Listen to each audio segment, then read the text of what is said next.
Hey, Rob Rended here from Masterless.life.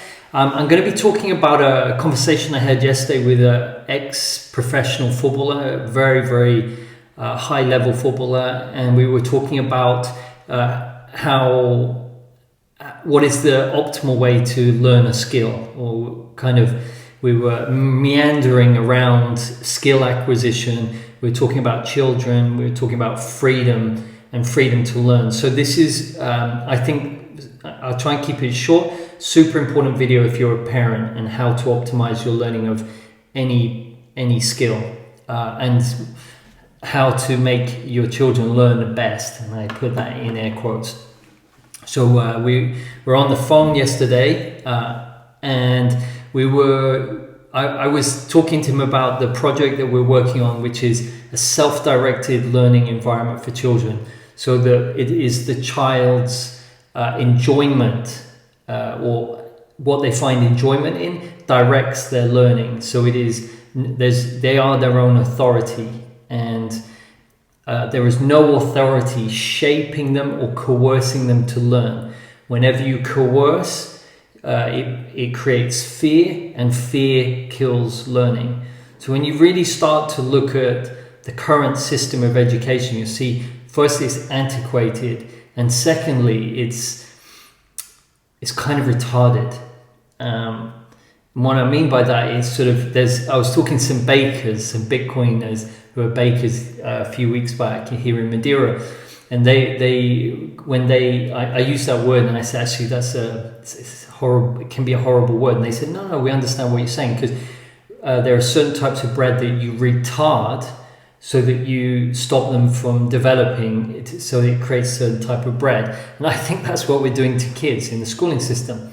So what do I mean by that is, or an example of that, and then bringing it back in with the footballer, he was telling me about a time when, I won't say the club, but it's one of the best clubs in the world, and he had a younger player who went on to become very well known, play for England. And he met him, or when he was coming to the end of his career, that footballer went to him and said, by the way, when you were coming back from injury and you played with the reserves, so what they do in the UK is they have the first team and then they have reserves or youth. And what they do is when a player is coming back from injury, he plays in the youth, with the youth or the reserves, and then before he comes back to the first team. And so this young guy said, when you played with us in reserves, I learned more about football and myself. It developed me so much better than any type of coaching or any type of tactical stuff I'd ever experienced before, by just playing with you.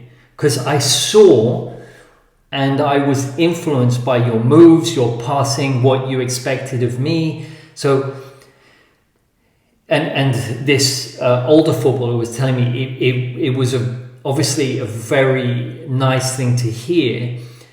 And we then went, well, what I said to the older footballer, I said what he was saying was that all of the teaching, all of the systems set up for him to learn how to be a better footballer, the thing that was the most effective was just literally being on the pitch with an older, more experienced, better, more technical at that time player. That's all. No teaching needed. The player naturally learned by being in the environment. So then I said, well,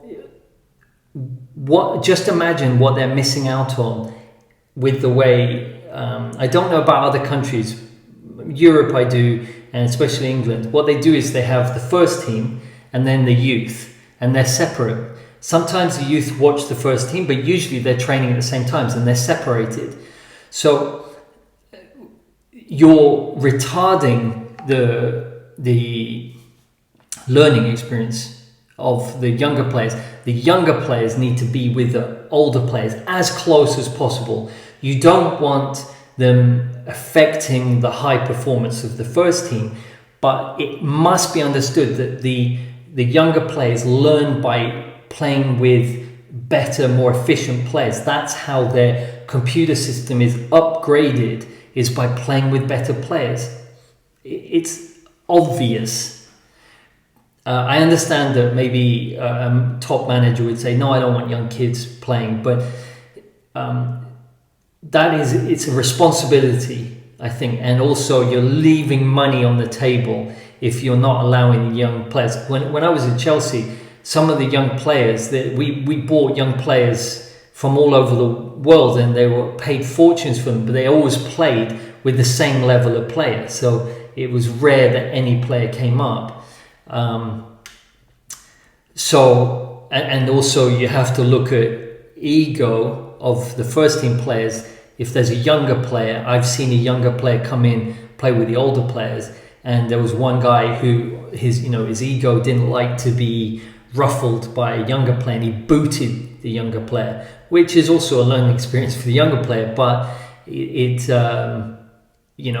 showed the other players saw that weakness in this very well-known older player, that he didn't like to be showed up, and I think that was a good learning experience for the older player, because he saw the reaction. So I think it keeps older players honest playing with younger players. So then bringing that back to learning, what we do with children is, in Spain, it's 3 years old. 3 months. If there's, mothers have 3 months leave to have a child, and then they have to wean the baby, force the baby not to be able to have breast milk anymore, and so that the mother can go back to work, and the child is then put in someone else rears the baby for 8 hours a day, and the mother, and that is brutal for the mothers. That shouldn't, that's terrible. That is destroying our society. But that's another topic. But let's just say the kid goes to school at 4 in Spain, and in UK maybe 5, I'm not sure. And then, so you divorce, the family unit's divorced, the kids are taken away from this usually an amazing learning environment. Babies, how do they learn? Well, you don't teach them, they observe. They observe how the mother speaks and the movement, and they learn to walk. So children naturally learn. You don't need to send them to school to learn. So you think about it. These kids are optimally, they sponge, they mimic, they learn by watching, observation. Then you take them and you coerce them, you force them, not coerce, force them to sit in a classroom all day, learn things they don't necessarily, most likely don't want to learn, with the same age group. So they're divorced, you break the family unit, and then you put children in and take away the possibility to learn from being around older kids and adults. It is, in my opinion, it's absolutely ludicrous. And so when we're talking about the footballers, I can see that's a weak spot, and I think kids would, if they could be much more involved with the first team, that'll improve. You'll get a lot more players coming through. And with the schooling system, you want your kids around adults who are talking about complex issues. You want them around adults who take responsibility for their own behavior. They want to understand their own behavior. That's crucial. I was just talking about when I was playing with my 2 girls this morning, and I could feel myself not wanting to do it. I wasn't enjoying it. And so I started to watch my mind, what it was doing. And so what it was doing is, because I've been conditioned not to enjoy to play, then I was checking out. So 1, I was fully present. 0, I checked out, and I was no longer with them. And I could see my daughter, she said, "Where are you, Daddy?" That was enough for me to go, this is the most important thing I need to do, is watch my behavior of checking out. Why? Why am I searching for pleasure in memories, future experiences or past memories? I'm looking for pleasure to get away, escape from the present moment of being with my children. It's the most important moment. So I didn't try and force myself to be present. I was fully present because I took responsibility by observing my behavior. Yeah, this is the only way to change your behavior.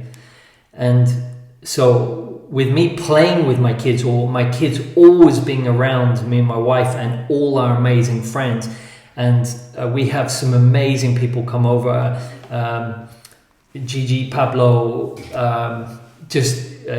loads of different people who've been coming over, fantastic backgrounds, different backgrounds, and they're talking and my kids are completely surrounded by that. And that is what children learn from. So getting back to optimal learning of skills, where you need to be, leave kids alone. Don't coerce them. The moment you do that, you create the opposite. You make them unable. If you're teaching them, if they don't ask to be taught, you're teaching them, which creates an unableness inside of them. You become the authority. They become subjugated. You leave them alone, and maybe they won't become the professional golfer or professional footballer you want them to be, or whatever or a doctor or a lawyer. Treat them seriously, allow them to become who they want to become. And in doing that, you'll have a child of critical thinking, full awareness, and a problem solver, or someone who questions everything, who's allowed to be free. That is 100% sure. So that's what everyone wants. And when that is there, that's the soil. They could do anything in the world. If my daughters want to become street cleaners, that's their own. But I'm giving them the soil, and I'm giving them everything to be a critical thinker and a problem solver. So they could do anything. Whatever they want to do, they can do. And then the other thing is they'll be happy. What I mean by happy is they won't be caught on the hamster wheel of achievement, status, external praise, which is conditioned by the schooling system. They will enjoy their life, and they will be peaceful. So those are the two perfect yin-yang components of a perfect. That's a human, and we're so damaged and traumatized and unable to be present. The humans suffer. Humans are suffering because we haven't been able to work out that we put all the emphasis on the intellect, and we don't. Ironically, that schooling system reinforces the suffering. So to have optimal learning for your child, get out of their way and allow them to flourish and be present and love them. And all the studies show that you're making just a wonderful human being. I'll stop talking. I hope you enjoyed that. I have a community online where you can join if you're a parent.